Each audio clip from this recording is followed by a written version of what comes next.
You're looking good, and it feels good to be with you today. Hello, I'm Kendall Bryan Hunter, author of this book, Consider My Servant Job, and this is Come Follow Me, Get to the Point, where I always show up, I always come prepared, we never take roll, and it's bring your own refreshments. This is some sort of Tex-Mex, trail mix, really spicy, get your throat cleared, got a cold or something like that, it works wonders. And this is Broken Bow and Healing Hearts.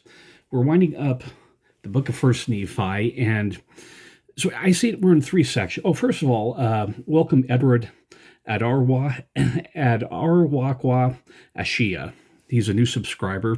Hopefully I pronounced your name correctly. Edward, we're at 130, and thank you for being part of this. It's grateful to know so many people like what I'm talking about, this approach to the Book of Mormon that I use to get to the point where I'm not bogging you down for an hour with telling you every little odd factoid I know about everything, but keep this nice and simple. So, ending the Book of Mormon, or First Nephi, and it's a long block of text, but part of it is a narrative, so it reads a little bit quicker. So I see there's three divisions. So the first part is the narrative part, and that's the first three chapters, I believe it is. So chapter 16, Nephi teaches that sermon that he has his version of Lehi's dream, and he's teaching it to Laman and Lemuel. And at the end of the sermon, Laman and Lemuel respond, "This is more than we can bear." Nephi responds, he pointed out, saying that I had spoken hard things against the wicked, according to the truth. The guilty taketh the truth to be hard, for it cutteth them to the very center. So this is the same conversation that Nephi and Laman and Lemuel have. It's repetitive conversation, things over and over again. They're just never able to break out of this rut. Do we respond like Laman and Lemuel?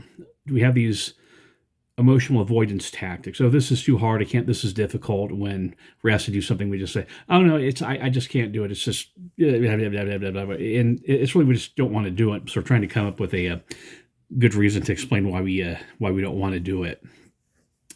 But it's interesting is that they do respond to Nephi's preaching, and they're just very unstable. They had these emotional impulses where they'd respond to Nephi's preaching, but came back, they just loved the carnal pleasures of life. Next thing that happens is that, where am I at? So they get married. So that mission is accomplished to the daughters of Ishmael. And like I said, you can kind of see the parties and family divisions sorting out. And it's almost like God had planned this. Okay, here's the right number of daughters for the right number of husbands, and the temperaments, and who is romantically interested in who, and who fits in, who's a good fit for the family. So what happens is that they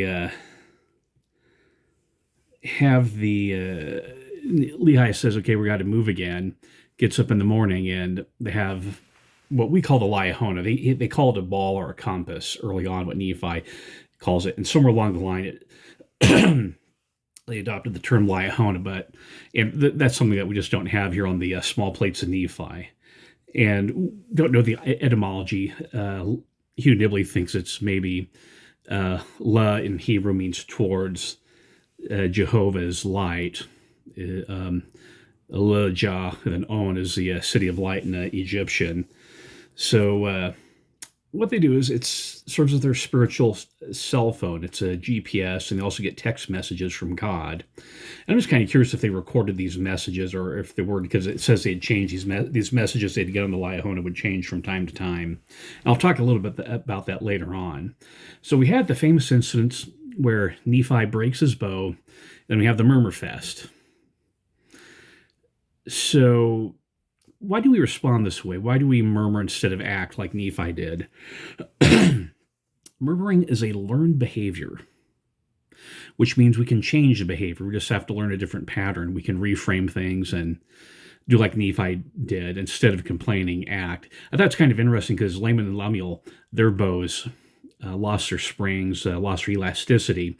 So it looks like they're just dependent upon Nephi. And that's kind of issue. I find an interesting issue. Okay, why didn't they make their own bows? Nephi did. Maybe they just weren't in a circumstance to do it in. at Bountiful, they were able at a place where they had more wood where they could make more bows. But yeah, we just don't have a complete record going on here. Also with Ishmael's death and the daughters lamenting and murmuring, there's a social pressure to join in. You understand venting, lamenting. There's a book in the Bible called the Book of Lamentations about expressing our grief. That's part of human nature, but this is inappropriate, and this is grousing and belly aching and grumbling about things. I think that's how the Jewish Publication Society translates the word murmur, is they render it as grumbling. And it's interesting. So I was talking about a little bit earlier, covering more fruit. They talk about when they're complaining, they say that Nephi lies and he deceives them with his cunning works. And so I'm wondering if that argument is that they think that Nephi was changing the messages on the Liahona, that he's in the night he's engraving stuff or engraving Liahona, or however this was recorded. In the church videos, they have it open up like an egg, but we just don't know exactly how it worked. When it's a ball and there's spindles in it, and that's really about it. And it's a curious workmanship. I don't know if it's like a Fabergé egg. But I wonder if that's what they mean, is they're trying to imply that Nephi was engraving things on the Liahona just to manipulate them. So chapter 17 is they have the affliction, and Nephi compresses things here. They're in the wilderness 8 years, and that reminds us of baptism or circumcision. Sorry, a little bit recipe right there.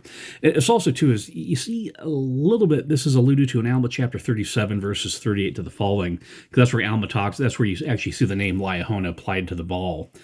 And that what happened is that during this time there's a lot more going on, and there's a lot more murmuring and backsliding and whatever was going on, is that the Lord needed to keep them in the wilderness for this amount of time to get them ready to prepare them for coming to the new world. And it's just like with the children of Israel. And before we get too snotty, God does the same thing to us, that God kind of keeps us back to learn things, to perfect us, and sort of this making sure that we're not getting socially promoted. Another word, iriantum, many waters. Iriantum, think of the word irrigate. Iriantum, irrigate. So Nephi is commanded to build a ship, and he had to go to the mountain several times to get instruction. You kind of see this maybe in a piecemeal, that as Nephi would go up there and he's working on a certain part of the ship, God say, okay, this is how you build this part of the ship. Like Nephi says, he didn't build it after the manner of man. It was a very good ship, but it wasn't the pattern of the world. This kind of raises another question, is that the Jews were not really seafaring nation. They'd rely upon the Phoenicians and other people in the Mediterranean sort of economy, Carthage, Rome, etc., these other places, but mostly the Phoenicians. So Nephi may have seen a ship, or it's possible Nephi never saw a ship in his life, and so he had heard about them, people describe them, maybe seen models, maybe people drawing pictures of them. He just may not have seen a ship before, never sailed on one, so he had no idea how to do this. And that's kind of like us in some of our callings. We might have no idea how to do things, so we get sort of a broad overview and then incremental revelations along the way. This is like the Kirtland Temple, that Joseph Smith had a vision of what it looked like, and he sometimes butted heads with some of the architects, because the architects wanted to change the way you do things, and Joseph Smith said, no, we're going to do this. Same thing with the Salt Lake Temple in Brigham Young. And of course, Laman and Lemuel just ridicule him. Again, this is another avoidance tactic. They don't want to sail. They don't want to build a ship. They're getting drugged along. They're doing it because their parents told them to. And yeah, they got married and have children. So Nephi preaches to them. And it's interesting, as you read this very lengthy sermon, Nephi does this and he cites Hebrew history. That's a very Jewish way of doing things. If you read Acts chapter 7, Stephen, when he's before he gets stoned, he preaches a similar sermon where he goes through the history of Israel to back up his point. You also see this in section 20. You have this expression, by these things we know. But before that, there's a list of the historical events that led up to the restoration of the church. You see the very oblique reference to the first vision there. Joseph Smith having manifestly received a remission of his sins and then reverted back. That's a reference to the very, very oblique reference to the first vision. And he preaches, and like I said, it seems like that just made Layman and Lemuel mad. And like I said, they're a seesaw. You just didn't know what answer you're getting out of. Sometimes they worked, sometimes they didn't. So you're getting ready to throw them in the ocean. That's they're going to commit an act of homicide. So Nephi, God tells Nephi to, God says, shock them. Nephi says he shake them. And this may be interesting as Joseph Smith is dictating this revelation. Oliver Cowdery, shock and shake sound similar. And I wonder if Oliver Cowdery may have heard these things differently, where it just may have been shock in both cases or shake in both cases. Or they just may be separate words in the original intent. We can't tell. But remember, when you're reading the Book of Mormon, it was actually dictated. And so Oliver Cowdery, or whoever was a scribe at the time, may have misheard them. So, chapter 18, they finish the ship. Joseph and Jacob's births are mentioned, but not the sisters. And we don't know why. I know this gets a lot of sisters really mad, unnecessarily mad at something. But this is actually not mentioning. The woman actually verifies this is an ancient document. That, they just didn't do that. Plus, this is a compressed narrative, so it's not the full family history. It's the shorter, tiny, smaller version of things. So Nephi did leave some stuff out. And he even sort of gives an apology that, don't get mad at me if I intentionally leave some stuff out because they erred of old. And he's making the same thing as like, sometimes we just make mistakes with what we're doing. You have the famous Dirty Dancing incident where Layman and Lemuel laced, however this actually meant in their context, they're dancing inappropriately. They didn't have a dance card with for the strength of use standards. So Nephi says, okay, knock this off. They say, hey, we're not going to do this. They tie him up. Just a repeat of what happened previously. They got zapped. I mean, it's kind of like, the Spider-Man villain Electro just come out zapping them. And it still didn't register with them. Some people are like that. No matter what you do, it just ricochets off their eardrums. So it's only the fear of death, the zapping them, the fear of death, the storm that gets them to untie Nephi, and the pleading of his wife and the parents. So they get that under control and arrive at the promised land, and where there's abundance of ore. So mentions a bunch of ore. So chapter 19, this is where Nephi talks about the records, where I don't know how he's keeping his records, if he's just doing this from memory, or if he had parchment, or if he had papyrus and it was keeping records, how they kept records, and were they keeping records of these messages off the Liahona. So, like I said, we just don't know, and it's an interesting question, and I'm not going to get a hard and fast answer because I'm not selling a book, except, of course, this one. So he goes there, and in this party, he talks about how he's doing larger and smaller plates, and we understand why he did the smaller ones with 116 pages. But he also talks about Christ's ministry, and as you're reading, this is something interesting comes up. He starts talking about the prophets Zenock, Nahum, and Zenos. And these are people not in the Bible, but these were lost books of the Bible. And we come back to Zenos, and you see these alluded to in Alma chapter 33 again. So apparently Alma had access to some stuff here.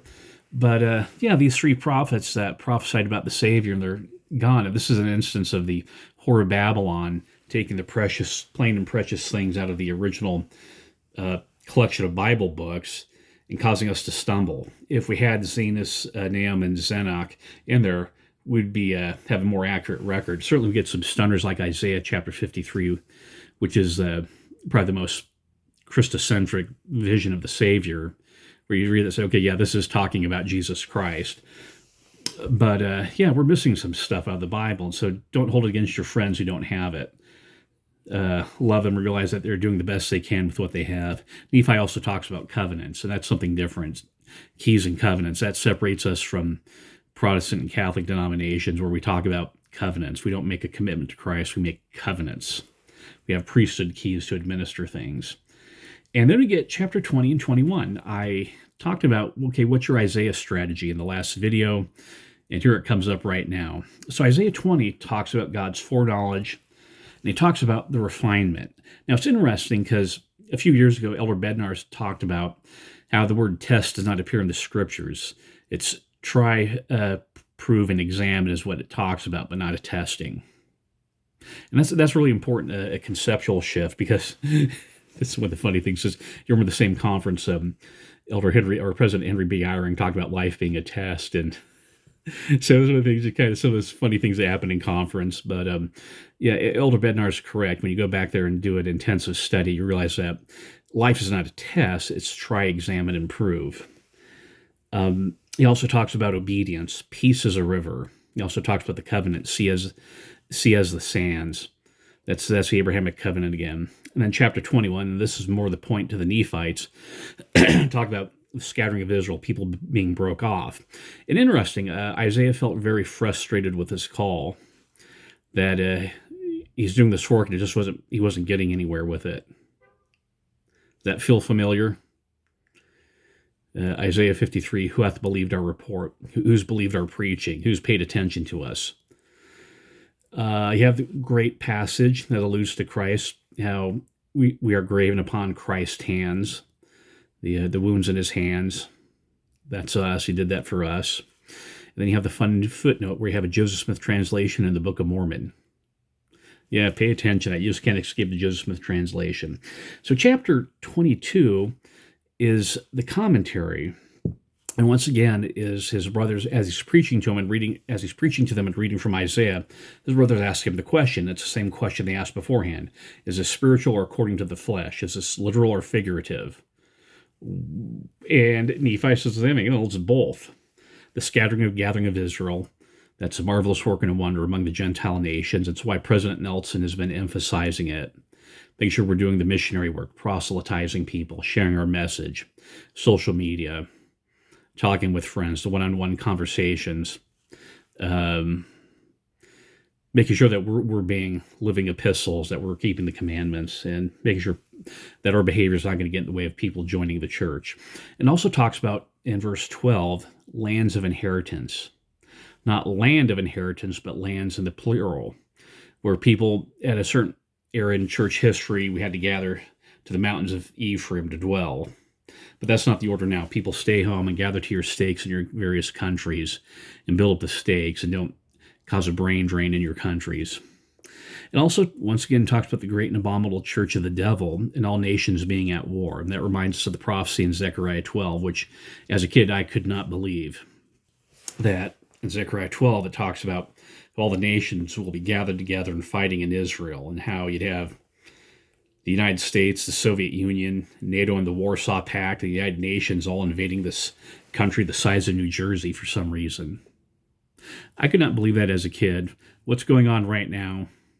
100%. There's no question in my mind that things are going to start heading that way, especially with how much anti-Semitism is being normalized in the world. University professors are just anti-Semite as certain people in the country a long time ago who had really funny-looking mustaches. And then Nephi quotes this prophecy, Deuteronomy 18:15, about how the Lord will raise up a prophet, and this prophet is the Holy One of Israel. This is Jesus Christ. And that's about where our book concludes. So here's a Christ quotient. First of all, about the guidance. I think a theme is this is, the broken bows and the dreams fulfilled.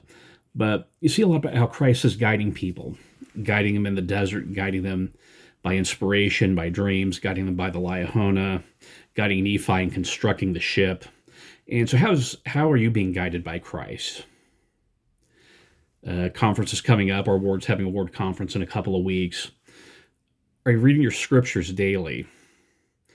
What's your attitude towards Isaiah? Isaiah is a witness of Christ. Or are you murmuring? And murmuring, it leads you away from Christ. Christ is our Liahona. You'll find guidance in Jesus Christ. Make a list in a notebook of any questions you have about anything. And you study the life of Christ. You study Jesus Christ. You'll find that Christ answers all those questions. Christ is your Liahona. He will guide you. You'll get messages by inspiration, revelation, personal revelation, conference, council, the sacrament meetings, talks. You'll receive guidance just as much as any Liahona. And this all goes back to Christ. In Christ, that's the point.